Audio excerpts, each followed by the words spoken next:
The Trump administration revoked Harvard University's ability to host foreign students on their campus. They said that any of the university's more than 6,000 foreign students either needs to transfer to another university or they will lose their status to be in the country legally. This is part of the Trump administration's escalating battle with Harvard.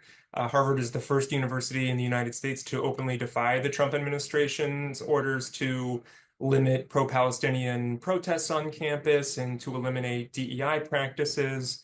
And this is one more front that the administration is looking at to kind of try to pressure Harvard into coming into compliance.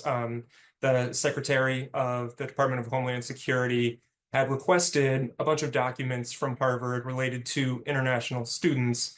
She says that Harvard didn't comply, and as a result, she's taking this step to revoke Harvard's ability to host foreign students on campus. She says that if they comply with a records request within 72 hours, they could regain that status. But for now, they're telling students that they're no longer eligible to be at Harvard and that they would need to transfer or leave the country. Harvard said that this is unlawful. They said that they're working as quickly as they can to get answers to students about how they can stay on campus. And they said that it's one more example of retaliation from the Trump administration. In her letter to Harvard, DHS Secretary Kristi Noem said that this does send a message to other universities that they need to comply. So I think this does send a message that the administration would at least consider doing something like this in other cases. This has not happened to any other university at this point. Harvard has faced a lot of the brunt of this administration's pressure, but certainly other universities are worried.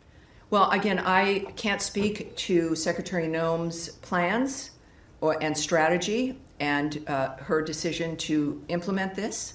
What I would argue is that we have an interest as a nation, as President Trump has spoken to quite often, that we have an interest as a nation for these universities that are supposed to be the gold standard to actually deliver people who are educated and can function in society and on campuses that encourage a learning environment as opposed to one of left-wing activism, where you have individuals leaving the university level in this country as our rates are declining when it comes to comprehension and reading and a whole host of other things. That it has to be more than just a label or a brand.